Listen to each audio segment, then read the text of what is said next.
Hello. I'd like to begin by acknowledging the traditional owners of the lands on which I meet you today, the Wurundjeri people of the Kulin Nations, and I'd like to pay my respects to elders past and present. In this lecture, we will be considering the Australian healthcare system.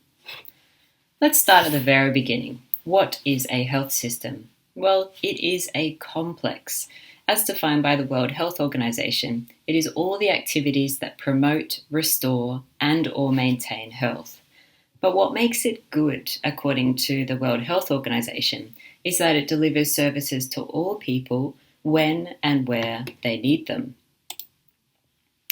There are many moving parts to health systems. Health systems require funding, a workforce, facilities and technologies, to name a few, with additional features listed on screen. When we take a closer look at Australia's health system, there is an initial demarcation. It involves public providers and private providers. Speaking generally, healthcare providers include medical practitioners, allied health professionals, hospitals, clinics, government and non-government agencies. Who uses this system? Well, reflecting on the World Health definition offered earlier, who uses it? Anyone who is physically in Australia who requires medical care. So that includes Australian citizens, overseas visitors, people on different kinds of visas, and asylum seekers. Who uses the healthcare system? So again, we're progressing this concept. Well, we typically start off within it, i.e. in terms of birth. But even if you are healthy, you will still have contact with the Australian healthcare system, for example, when you go to get an immunisation. One distinction that is often made in the context of Australia's healthcare system is between primary care and secondary care. When I think of primary care, I think of all those services that you do not need a referral to access. So, for example, you can access a GP without having a referral. You can go to a dentist. You can walk into a pharmacy, and you can go to the emergency department. So these are all examples of primary healthcare. Primary healthcare can be delivered in a variety of settings. So you have local health services or allied health services, for example, at the location of your nearest osteo. Secondary healthcare services, on the other hand, require you to have a referral completed by a primary healthcare physician. So, for example, if you want to see an endocrinologist, you need a referral from your GP. If you need to see a cardiologist or other specialist, you will also need this. Let's talk about hospitals. So hospitals are a significant player in the Australian healthcare system.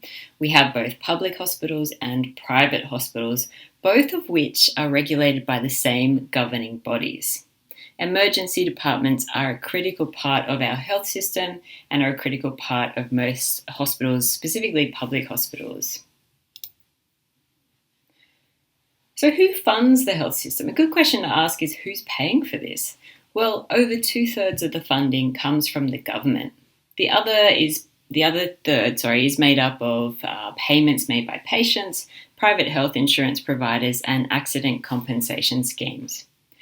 An important financial contributor is the Australian government's Universal Public Health Insurance Scheme, a scheme that I'm sure you're familiar with or you've encountered, and that is Medicare. So let's talk a bit about Medicare. Medicare was introduced in 1984 and was designed to provide free or subsidised treatment when that treatment is medically necessary. And this detail is critical and one to know for your final quiz. When treatment is medically necessary and therefore covered by Medicare, it means you will be treated by a doctor appointed by the hospital, assuming that you're receiving treatment within a hospital setting here. So as a public patient, you cannot choose who that doctor is. Medicare does not cover ambulance services as well.